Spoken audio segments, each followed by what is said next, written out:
All right, so we're going to do a little, not quite purse, not quite pouch, kind of a handy pocket that has a strap on it today. So I'm going to have Eleanor cut out our pieces. She's going to do this one for the top, you said. This is going to be the backing for both pieces, and this is going to be the bottom layer. You'll see how this goes together in a few minutes. And our top layer is actually going to be, it's going to be this one. This is 6x9 square or rectangle.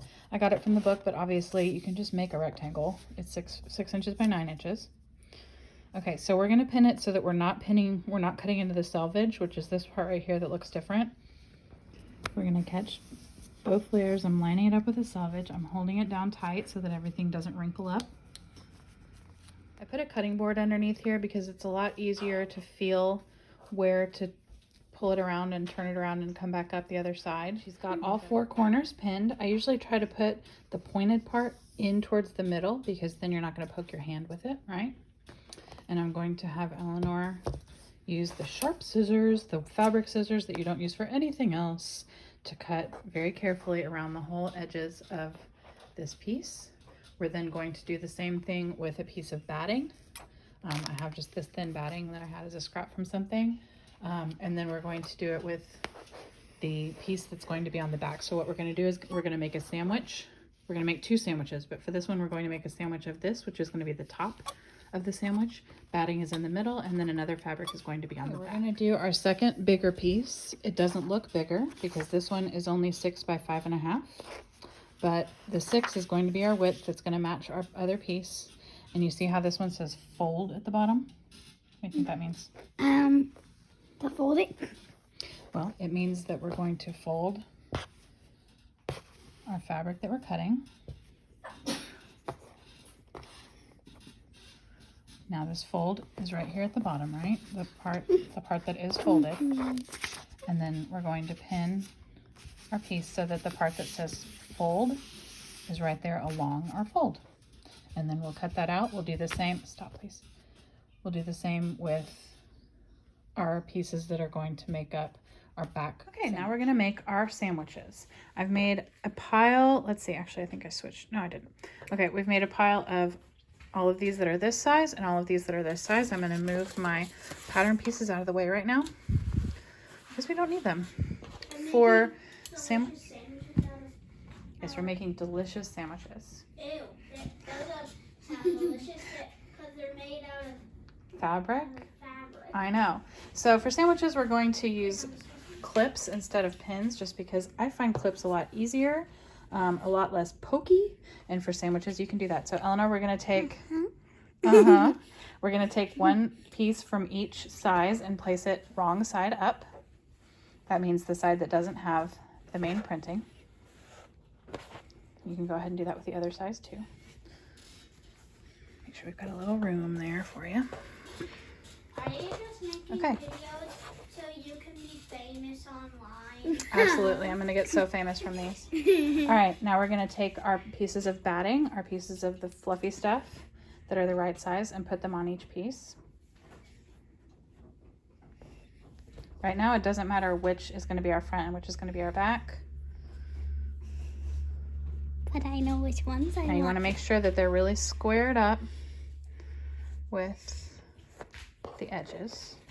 Make sure your edges are really clean in there. Can I have some help with this? Yes, absolutely. Okay, this is the most important time to have everything really squared up. Okay.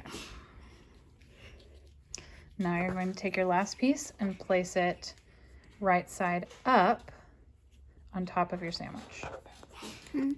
This one? Uh-huh.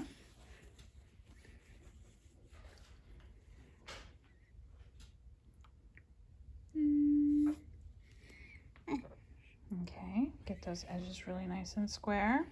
And now you're just going to place some clips all around the edges. And when you're done, flip it over to make sure that you've got everything. I had this one kind of tucked under that layer, so I'm going to fix it.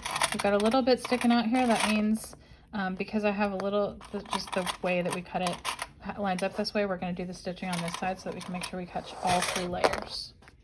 Oh, now I did it again on that side. We have threaded our machine with a nice pink that Eleanor picked out. And now we're going to, you'll notice that we're in pajamas and fancy hair, which if you know anything about our house is pretty much how we roll around here. We're going to do a 1/2 inch seam on this one, which for this machine happens to be right lined up with the edge of the presser foot. So if you can put it under there, Eleanor, and get it right under the edge of the presser foot. Make sure we get it under the needle. What are you going to do next? Yes, ma'am. All right, now we're going to take off that first clip. Just kind of, there you go. Got our little thing right there. And then you're going to forward stitch and then 3 stitches and then back stitch. Remember how to back stitch? There we go. All right, now we're just going to forward stitch all the way to the corner and do a pivot. Remember how to do a pivot. And take off the clips as we go. And we're going to do that all the way around this and the other piece. Now's the time to make sure we've got everything kind of lined up. Everything fits. This looks pretty good. Now we're going to cut carefully around the edges. Because this is 3 layers with a batting in between, this is a good time to get adult help because pinking shears can be a little tricky in terms of cutting fingers, and I don't want to cut fingers. That might be mine in particular. They're a little stiff, but either way, I think it helps to have adult help. We're going to cut around the edges outside of the stitching. Oops, we got a little tuck in there, so maybe we'll use that for the bottom. But yeah, we're going to kind of cut around the edges and get some grown-up help with fingers. I know. So now we've got all these little pinking scraps, and we've got our 2 sides pinked. This is the point where you're going to pick which side is going to be the up side and which are going to be the back sides. And you want your up sides to be facing the same direction, and put your pocket on top. So the pattern that I'm using has a clever little thing of a snap that's going to snap the 2 together here and here. You can use a sew-on snap if you have those. Personally, I love these cam snaps, which I originally started using when I started making diapers for the kids, so ages ago. I'll show you those in just a second. Okay, so I love cam snaps. We can pick any color, or you can just leave off the snap. Obviously, if you're doing this with stuff you have at home and you don't have snaps, that's totally fine. It's not necessary in this. But I have all these tons of colors. Obviously, I use these a lot. I've used them. I love using them for boys' shirts. That's something I've used them for a lot. Let's see, what color do you want? For cam snaps, you want to have 2 of the little caps for each thing you're going to do. Then you need 1 of each side. So there's going to be sort of an innie and an outie. That's going to be my innie and that's going to be my outie. And then I've got 2 of each cap that have the pointy bit. I'm going to use my pattern. The pattern that I originally got this from did have a place marked for snaps, except that they don't match. So I'm going to ignore this this bottom one. And I'm just going to go straight through the paper. I'm going to take my top part of my pocket and my awl. This is one of the things that you're going to need adult help with too, because we don't need kids messing with awls. That's just a sharp pointy thing. I'm going to go straight through the center of my pattern piece, or just wherever you think you want your snap. So now I've got a nice little hole there, and this is going to be my top. So I'm going to put my cap through from that side, which means that my other side, right now I'm choosing this. For this, it doesn't really matter. It's usually just preference of which side you want to go where. And then I'm going to use this handy little set of, I don't know, what is that? Thingamadoodle. That has a little indentation where the cap goes, and a little thing to push it down. Push it down really hard. And there we go. It's all stuck together. So personally, I find it a lot easier when I'm doing snaps to put my 2 pieces together. This helps me get my positioning. And then I'm going to feel on the back for where the center of my piece is on the other side. And I'm just kind of flip that piece off, poke through my awl, and that gives me a nice hole. I'm going to do it a few times to make sure I've got a big enough hole. That gives me a nice hole that's perfectly positioned for where I want it to be. I'm going to push through again and put my other side, make sure it really is the other side of the snap, because I've done this several times where I've gotten to the point of having it on there and then realized, oops, I put on 2 of the same side and they don't go that way. And then it's a whole process to get them off. So squish it down again.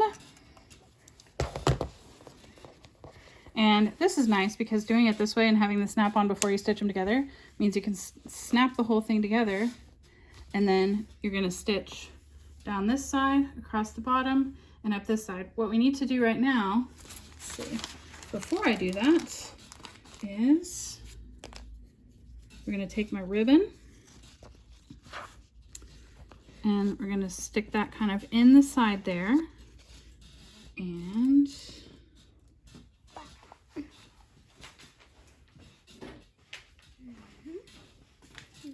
I'm going to use a little clip to keep it in place, and I'm going to swing it around the top, make sure that it's not twisted, and tuck it in that side at the same spot. So that means you'll have a little strap to carry it by. So now we're going to take it to the sewing machine and stitch around down the bottom, across the bottom, and up that way, and we'll be done. I'm going to do this part because it's a little bit tricky. Partly because you want to keep your ribbon in the slot, but you also don't want to stitch over any part of it. So you have to be really cautious to make sure your ribbon is all the way out of the way. And you're also stitching through 3 layers. I'm going to go ahead and do another 1/2 inch seam allowance. So that's going to give me a second line of thread down my bottom. I'm going to do my little back stitching here. You always want to back stitch to keep it in place.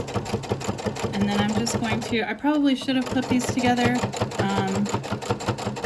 I'm being a little bit lazy and I'm confident in my own ability to keep my layers together, but I probably should have clipped them together. And do you hear that like thunk, thunk, thunk? That is because my machine is not happy with me trying to do this many layers at once. This is the point where a lot of times you'll get some like bunching up underneath. That usually happens when you have an old needle that's too blunt and you want to switch out for a new needle. That happens to me a lot when I'm doing things with multiple layers like this or that are really thick. It happens to me pretty much every time I put badges onto Girl Scout vests or Boy Scout shirts. So that's something to keep in mind because the badges themselves are so thick.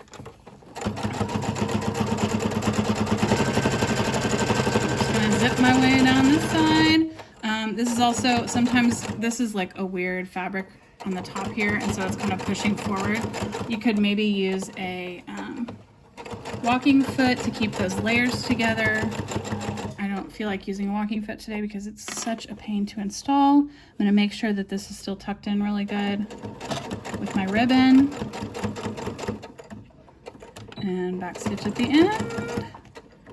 And there we go. We have, oops, we have a nice little purse that Eleanor can put her things in. She can carry it on her shoulder. Very handy. And there we go.